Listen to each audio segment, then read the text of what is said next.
মই আহি এই মুহূৰ্তত উপস্থিত হৈছোঁ ডবকাৰ মাদাৰতলীৰ জাবৰাখোৱাত আৰু জাবৰাখোৱাত এনে ঘটনা হৈছে ইতিমধ্যে পিতৃয়ে হুক হুকাই কান্দিছে কিয় কান্দিছে সেই কথা মই কম ইতিমধ্যে দেখা পাইছে পিতৃৰ হাতত এখন ফটো আচলতে ইয়াৰ ফটো হাতত লৈ ৰৈ আছে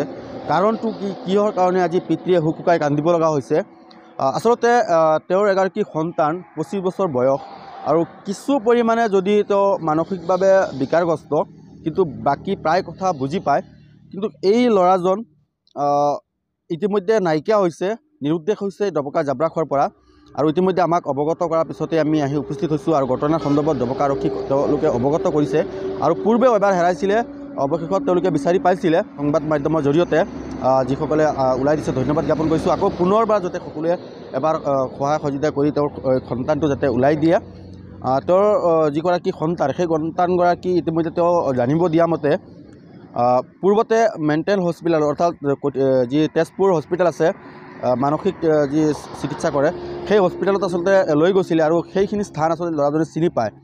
আৰু সেইখিনি স্থানত গৈছে বুলি ইতিমধ্যে খবৰ পাইছে পিতৃয়ে আৰু পাই লগে লগে গৈছিলে কিন্তু তাত গৈ আৰু নাপালে আৰু ইতিমধ্যে আহি সংবাদ মাধ্যমৰ আমাৰ ওচৰত কাষ চাপিছে গতিকে আমি তেওঁৰ পিতৃৰ সৈতে কথা পাতিবলৈ চেষ্টা কৰিম আৰু মই প্ৰথমতে কৈছোঁ ভিডিঅ'টো ইমানেই শ্বেয়াৰ কৰক যাতে সকলোৰে ওচৰত এই ভিডিঅ'টো পায় আৰু সকলোৱে যাতে এই ফটোত থকা যিজন ব্যক্তি যদি দেখা পায় নাম হৈছে আলালুদ্দিন বয়স 25 বছৰ ডবকাৰ জাবৰাখোৱাত তেওঁৰ ঘৰ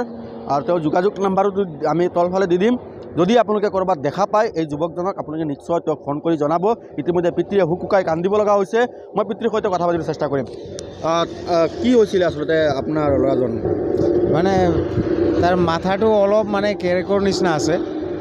মাথাৰ মানে ব্ৰেইনটো বেছি কাম নকৰে আৰু এনেই মানে চাল চলন সব ঠিক আছে ভাল মানুহ নিচিনাই কিন্তু কোনো বস্তু মনত নাথাকে বা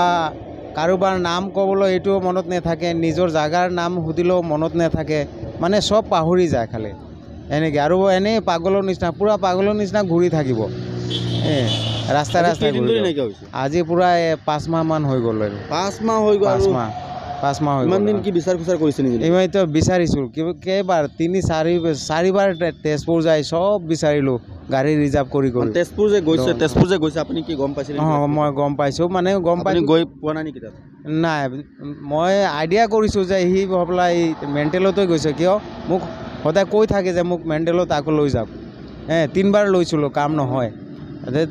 তাত গৈ দেখা মানে পোৱা নাই নেকি নাই মই আইডিয়া কৰি গৈছোঁ পাছত যে 4-5 দিন যেতিয়া মই ল'ৰাটো পোৱা নাই গুচি গ'ল ঘৰৰ পৰা ওলাই তেতিয়া অনুমান কৰি গৈছিলোঁ তাতে দোকানদাৰবিলাকে মানে চিনি পাইছে চিনি পালে ক'লে যে মই সুধিছোঁ বোলে আপোনাৰ ল'ৰাটো যে আনিছিলে এইখিনিয়ে আছিলে আৰু 2 দিনমান ইয়াতে ঘূৰিছে দেখিছোঁ তাৰপাছতে আমি আৰু দেখা নাই কোনফালে গ'ল জানো ইমান দূৰতো আমি নাজানো নহ'লেতো আমি তাক ৰাখিলোঁ হেঁতেনে যতন কৰি হেৰি কৰি পেলাই মোক এনেকৈয়ে ক'লে মানুহবিলাক তাৰপাছত মই ফোন নম্বৰ বহুত জেগা দি আহিছোঁ তাতে আৰু বহুত বিচাৰিলোঁ 2 দিন 3 দিন তাতে থাকি পেলাই মই বিচাৰিছোঁ বহুত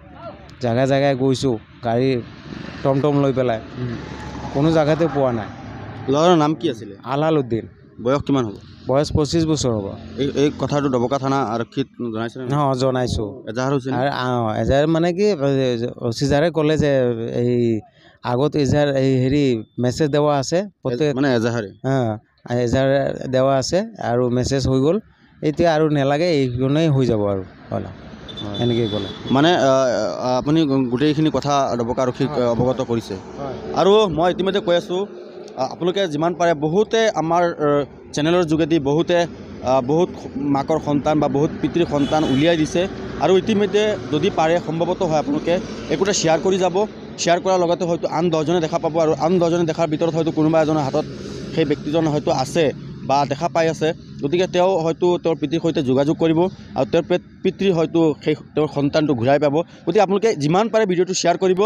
তেওঁৰ পিতৃৰ যি মোবাইল নাম্বাৰ সেই মোবাইল নাম্বাৰটো মই ল'বলৈ বিচাৰিম আপোনাৰ মোবাইল নাম্বাৰটো যদি কৈ দিয়ে তেওঁৰ মোবাইল নাম্বাৰটো হৈছে তেওঁ যিহেতু ক'ব নোৱাৰে মই কৈ দিছোঁ 8822 তাৰপিছত হৈছে 723477 8822 723477 এই নম্বৰত তেওঁৰ সৈতে যোগাযোগ কৰিব তেওঁ আমাৰ কাষতে আছে আৰু তেওঁৰ সৈতে যোগাযোগ কৰাৰ পিছত হয়তো তেওঁৰ সন্তান উভতাই পাবলৈ সক্ষম হ'ব। গতিকে যিমান পাৰে ভিডিঅ'টো শ্বেয়াৰ কৰিব, যিমান সম্ভৱ হয় শ্বেয়াৰ কৰি যাব আৰু সকলোৱে চেষ্টা কৰিব যাতে তেওঁৰ সন্তানটো উভতাই পোৱাৰ পায় বা তেওঁ যাতে সেই সন্তানটো ঘূৰাই পায় সুখী হয়। গতিকে সকলোৱে শ্বেয়াৰ কৰি যাব। ধন্যবাদ।